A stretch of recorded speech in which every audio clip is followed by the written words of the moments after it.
Daniel had always thought of the lake as more than just water. It was a living memory, a mirror for the sky, and the gentle soundtrack to his life. Every morning before the neighborhood stirred, he would step out onto the narrow wooden porch of his cabin, coffee mug in hand, and watch the first light stretch across the glassy surface. The world seemed slower here, softer, the kind of place where nothing urgent could reach you. His cabin sat on the northern shore, a humble structure built decades earlier by his grandfather. Weathered cedar planks, a stone chimney, and a roof that still held the smell of wood smoke after the long winters. To Daniel, it was perfect. To others, especially those who preferred manicured lawns and polished driveways, it looked like something out of a forgotten postcard. Over the years, new houses had sprung up all around the lake. At first, Daniel barely noticed. The neighbors were friendly enough, and the lake was big enough for everyone. But as time passed, the sense of a quiet rural retreat shifted. Streets were paved, ornamental streetlights were installed, and an HOA was formed to protect the community's charm. Daniel wasn't part of it. His property sat on land purchased long before the HOA existed, which meant their rules didn't apply to him. That difference didn't matter much until Meredith arrived. Meredith, the HOA's president, moved into a tall, pale blue house just 3 doors down from the main road. She was organized, confident, and had a way of speaking as though she was already in charge of every conversation. She loved hosting meetings, sending newsletters, and ensuring every home met the aesthetic vision she believed the community deserved. It wasn't long before her attention drifted toward the North Shore and Daniel's cabin. From her perspective, the cabin was a problem. It didn't have a matching paint palette. Its chimney was made of irregular stones, not the clean brickwork she admired. And then there was the small dock, its planks sun-bleached from years under the sun, which she claimed was visually inconsistent with the surrounding properties. For Daniel, it was just home. But for Meredith, it was a challenge to her carefully curated image of the lakeside neighborhood. One crisp autumn morning, Daniel stepped outside to find something new waiting for him. An envelope taped to his front door. The paper was thick, the typeface formal, and the HOA's logo was printed in bold at the top. Inside, the letter thanked him for being a valued member of the community, and then immediately informed him that his property was in violation of community aesthetic guidelines and must be remodeled to meet standards or vacated entirely. Within 6 months, Daniel read it twice, then a third time. There was no anger, just a faint sense of curiosity. The HOA had no legal authority over him. They couldn't enforce their rules on a property that existed outside their jurisdiction. He knew it. They should have known it too. With a calm shrug, Daniel folded the letter neatly and placed it inside a drawer in his desk. By midday, though, the neighborhood buzz had started. 2 joggers slowed to glance at the cabin. A couple of residents walked their dogs closer than usual, their eyes flicking toward Daniel's porch. The air carried a new tension, one that seemed to say a quiet battle line had been drawn, even if Daniel hadn't picked up a pen. That evening, as the sun dropped behind the tree line, Daniel sat on his dock, letting his bare feet skim the cool water. He thought about the letter, about Meredith, and about the lake itself. He knew something Meredith didn't. Something that would make this entire remodel or vacate request feel more like a comedy than a threat. And he decided with the smallest smile that he'd wait for the right moment to share it. Because sometimes, in a place where everyone thinks they understand the rules, the best advantage you can have is knowing you're playing a different game entirely. The letter might have been tucked away in Daniel's desk, but the HOA wasn't finished.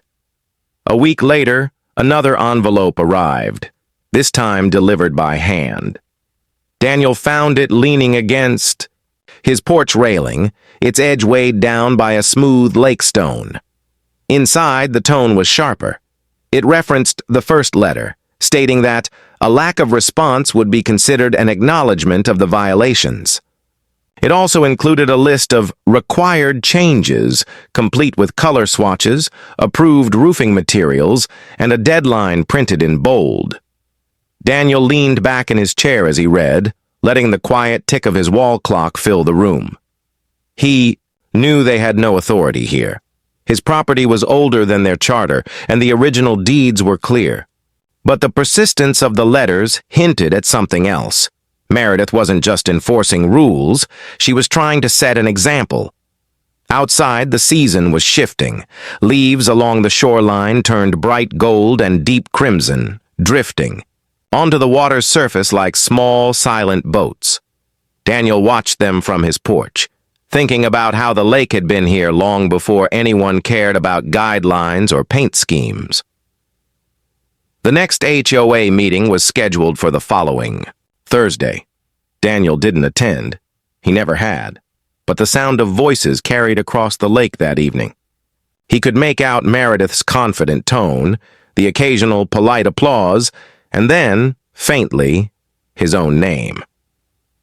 By Friday morning, a small flyer appeared in every mailbox in the neighborhood, including his. It was printed in color, showing a digitally altered photo of the lakefront with a sleek new pavilion in place of his cabin. The text described it as a community enhancement project that would improve property values and create a shared space for all residents. Daniel read the flyer twice.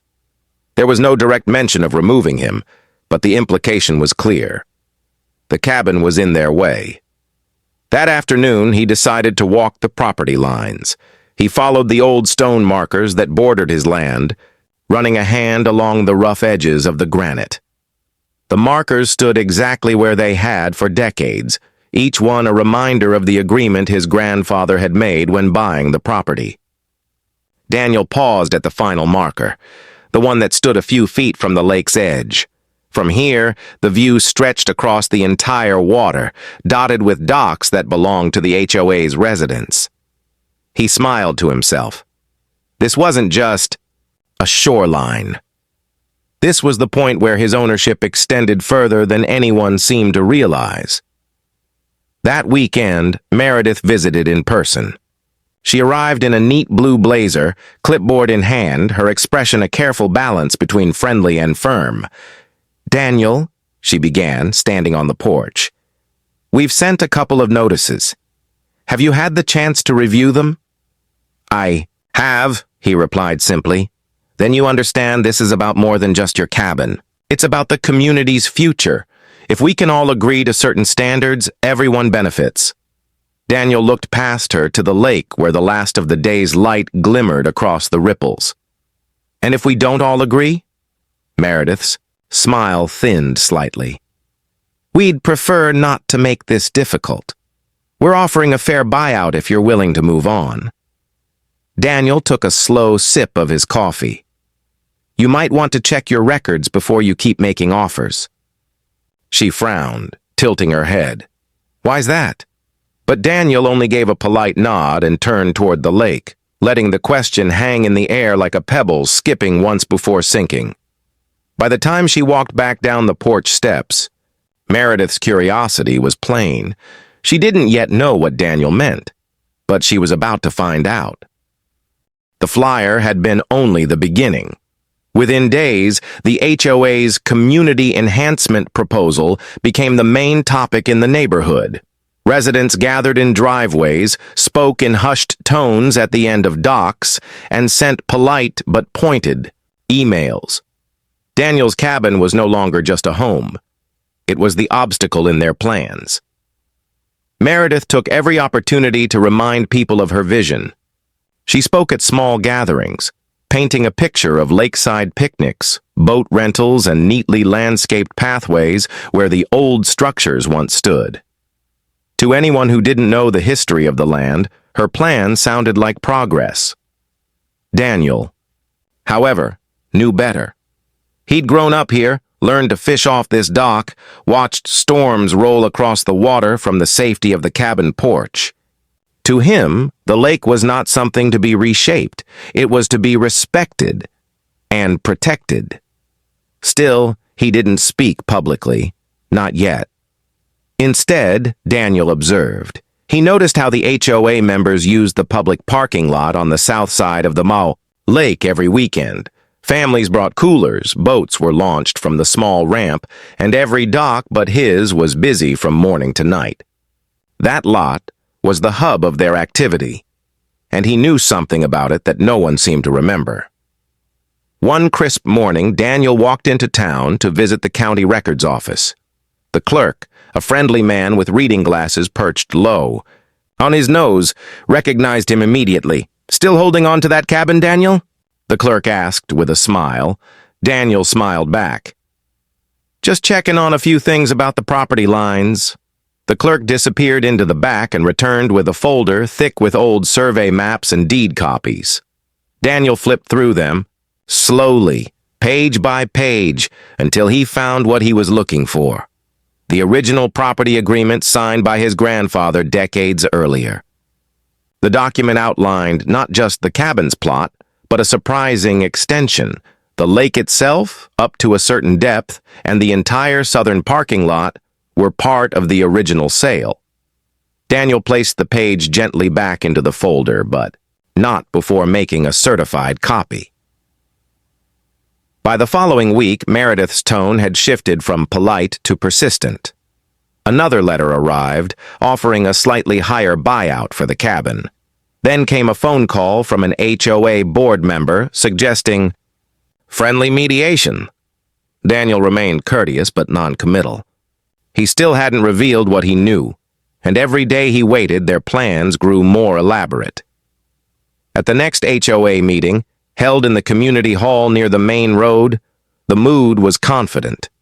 Meredith unveiled a full-color layout of the proposed pavilion, complete with a parking expansion, new boat slips, and a walking path that conveniently ran directly over the spot where Daniel's cabin stood.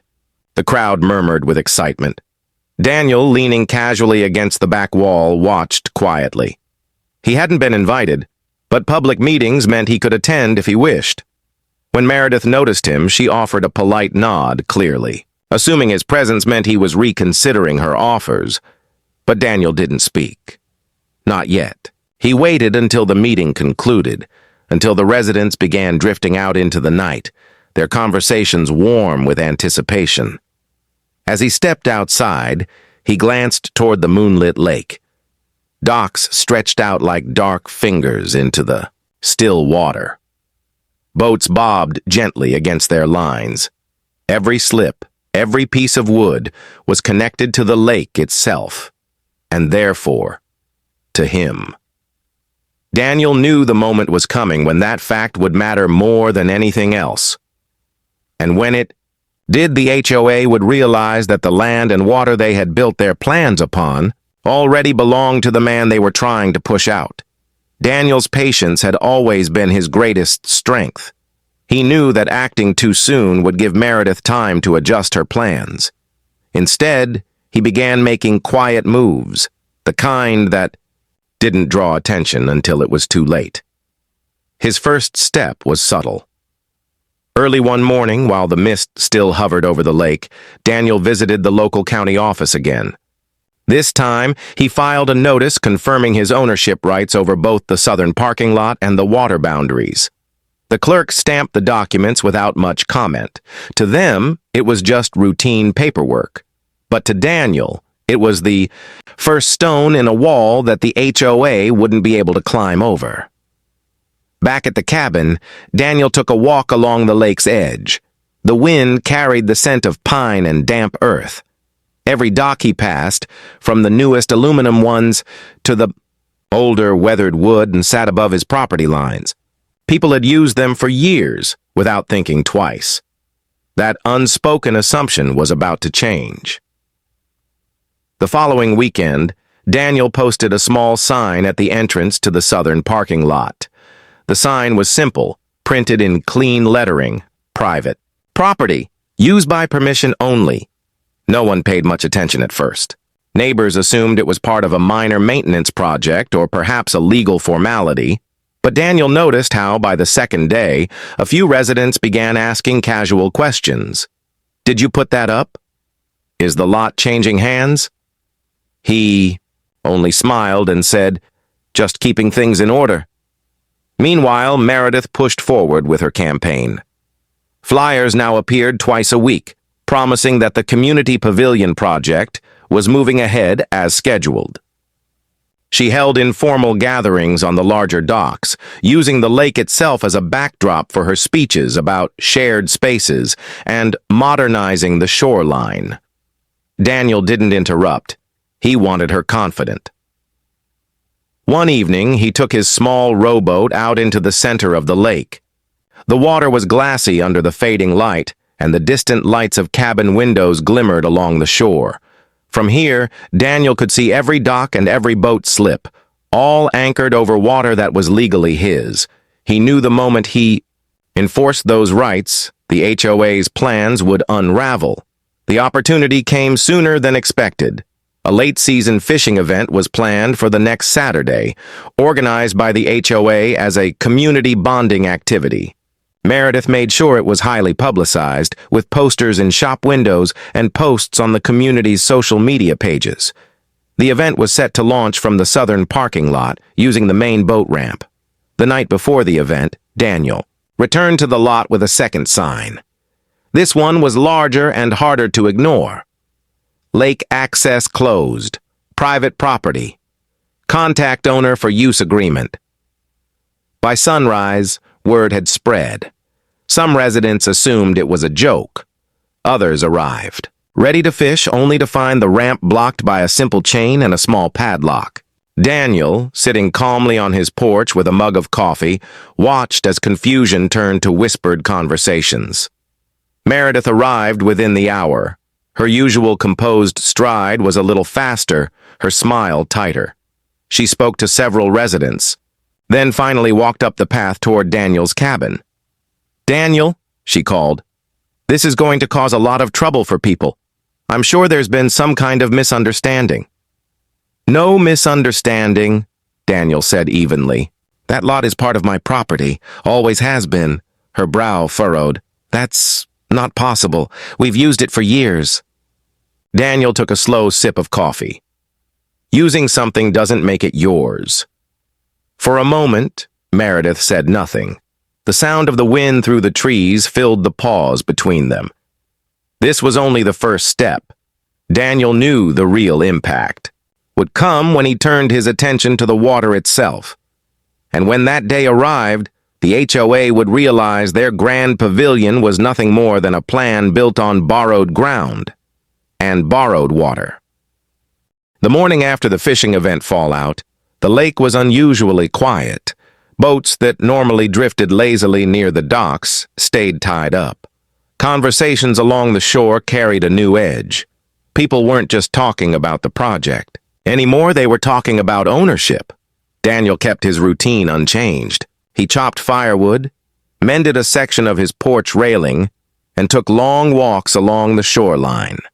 But each step was deliberate. He made a point of pausing by every dock, noting its condition, placement, and, most importantly, its location, within the surveyed boundaries that he owned. That afternoon, he returned to the county records office with a plan. He requested certified boundary overlays for the lake and its surrounding lots, paying extra for high-resolution aerial photos with the legal markers drawn in red. The documents were clear. Every dock on the southern and western sides of the lake extended into his property. From there, Daniel took his copies to a local property attorney. They sat together at a heavy oak desk while the attorney flipped through the pages. "You have full rights here?" the attorney confirmed, tapping the marked zones on the map. "If you choose, you can set terms for use, lease agreements, permits, or even removal if necessary. It's all within your control." Daniel didn't say much, only nodded. He wasn't planning to shut down the lake, but he wanted everyone, especially the HOA, to understand the reality before they tried to build anything permanent. By the weekend, Daniel had small, weather-resistant notices printed and laminated. Early Saturday morning, before the sun fully broke the horizon, he walked the shoreline again. One by one, he attached a notice to each dock within his property lines. The wording was firm, but polite. This dock is located on privately owned water. Continued use requires permission from the property owner. Contact for details. By midday, the phone calls began. Some were curious, a few were concerned. But one stood out. A carefully worded voicemail from Meredith requesting a productive conversation about lake usage moving forward. Daniel didn't return the call immediately. Instead, he spent the afternoon on the water in his small rowboat, fishing in quiet solitude. From his vantage point, he could see residents walking down to their docks, reading the notices, and making phone calls of their own. The shift was subtle, but undeniable. Where before the HOA's tone had been confident, now it carried hesitation. The lake was the centerpiece of their pavilion plan. Without access to the docks or the parking lot, their vision would collapse. That evening, as the sun dipped behind the trees, Meredith showed up at Daniel's cabin. She knocked politely, and when he opened the door, she stood holding one of the laminated notices in her hand. "Daniel," she began with a measured smile, "this is causing a lot of confusion. Surely we can come to an arrangement that benefits everyone?" Daniel stepped onto the porch, leaning against the railing. "I'm open to arrangements," he said calmly. "But they'll need to start with recognition of the property boundaries." She hesitated. "The HOA has long-standing agreements?" "Agreements," Daniel interrupted gently, "that were never with me. And I'm the one who owns the water you're planning to build over." Her expression tightened. She glanced toward the lake, where a few neighbors stood watching from their yards. It was clear she didn't want this conversation becoming a public spectacle. "We'll need to discuss this further," she said finally. "I agree," Daniel replied, his tone steady. "But understand, the lake and the lot aren't just pieces of land. They're part of my family's history. I'll treat them with respect, and I expect the same in return." Meredith gave a short nod before walking back down the path. Daniel watched her go, knowing the next move would come soon. What she didn't know yet was that Daniel had one more piece of leverage, something even the docks couldn't match in importance. And when it came to light, the HOA's plans would face their sharpest test yet. The following week brought an odd stillness to the community. For the first time in months, the HOA's public postings slowed. The once weekly flyers that had promised progress on the pavilion were replaced by vague updates coming soon notes. Even the lakeshore, usually alive with the clatter of fishing gear and the hum of small motors, felt muted. Daniel noticed it all, but he didn't let it change his pace. He worked on sanding the porch railing, mended his fishing nets, and kept the small wood stove in his cabin steadily burning against the cool evening air. He moved with the unhurried patience of someone who knew the next step was already in motion. That step began at the county's infrastructure office, a place most residents never visited. In a back room, beneath rows of rolled survey maps, sat a series of easels displaying development easements and right-of-way claims. Daniel scanned the documents until he found the one he had come for, a narrow strip of land running from the main road all the way down to the lake. It was the only road that could accommodate construction vehicles big enough to carry materials for the pavilion project, and it was on land he owned.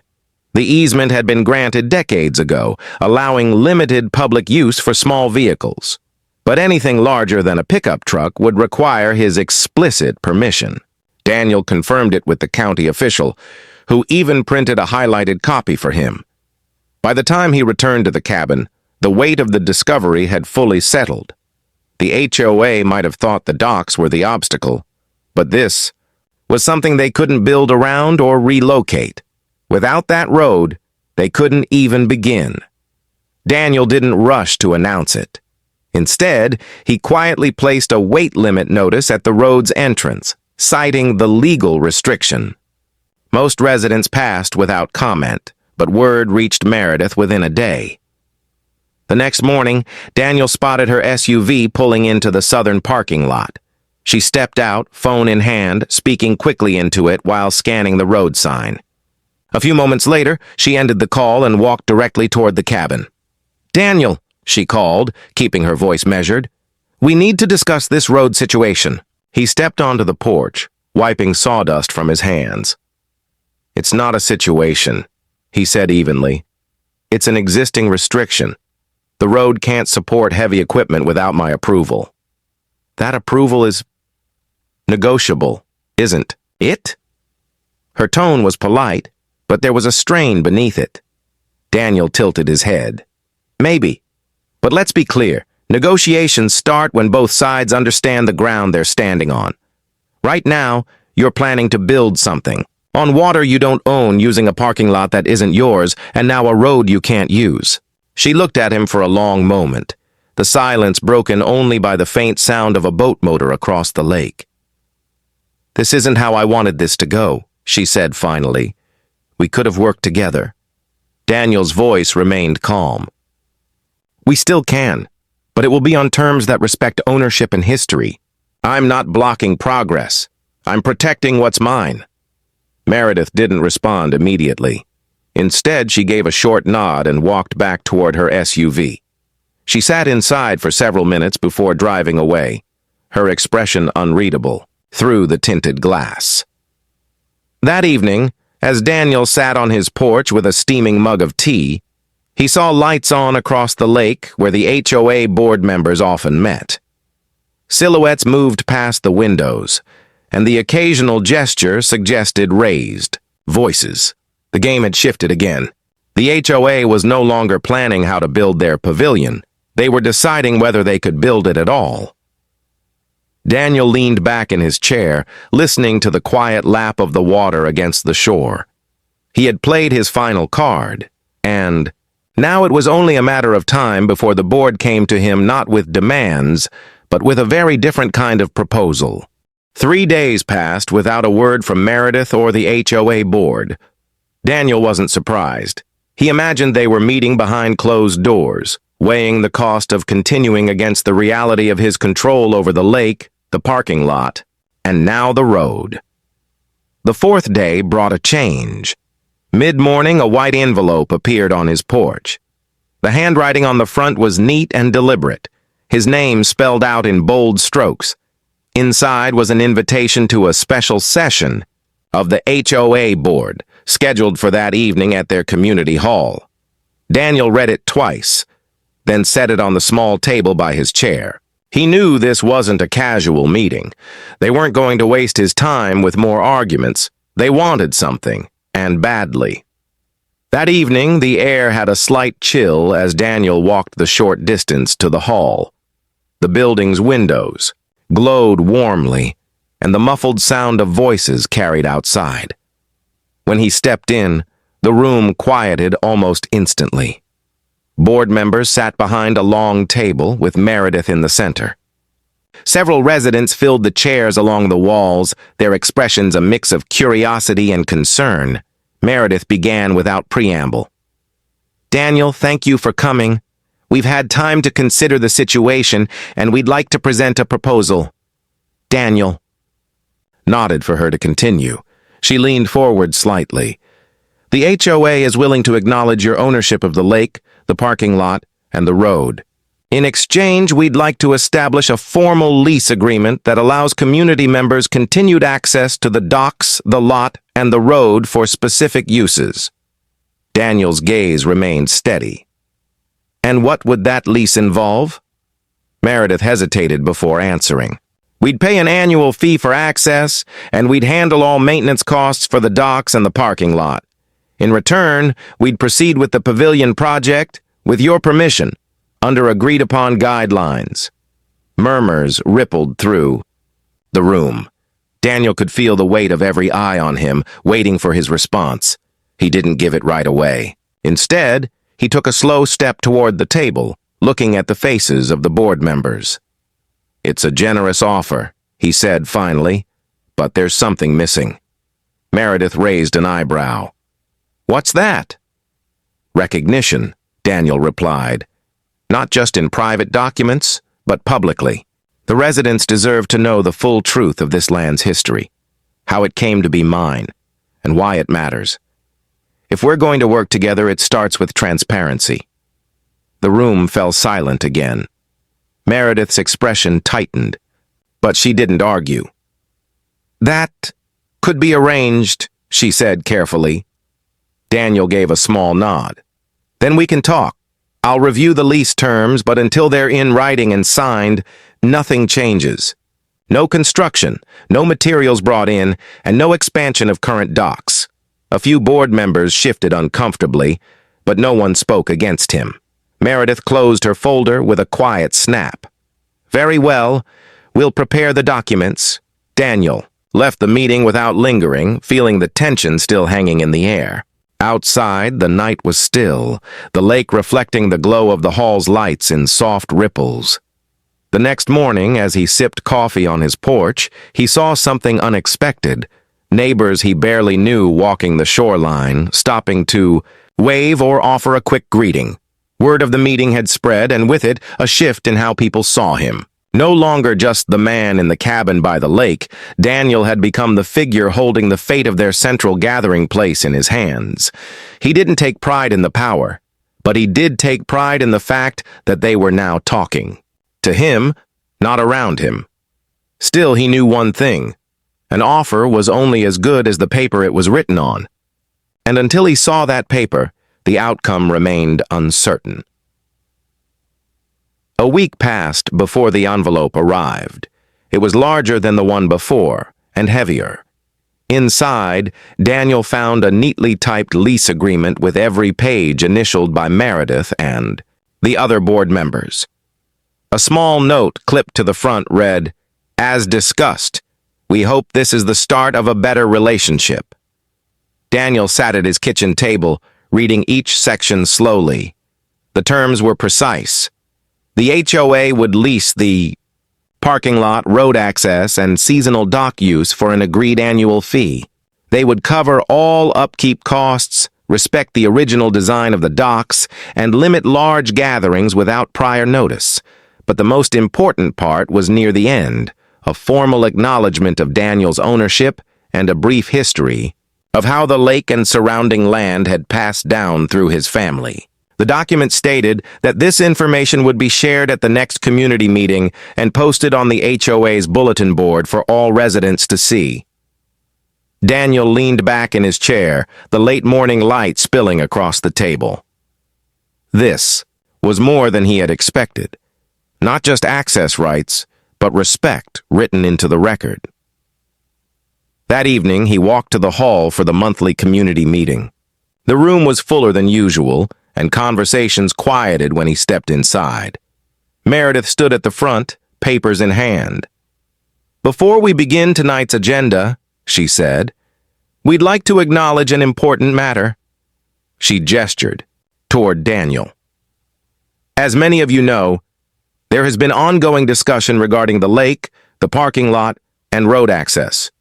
After careful review, the HOA has entered into a formal agreement with Mr. Daniel Whitmore, the rightful owner of these properties.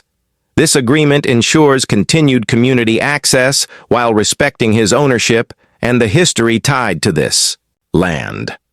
She read aloud the portion of the lease that detailed his family's stewardship of the lake, how his grandfather had maintained it for decades, and how it had always been privately owned but generously shared.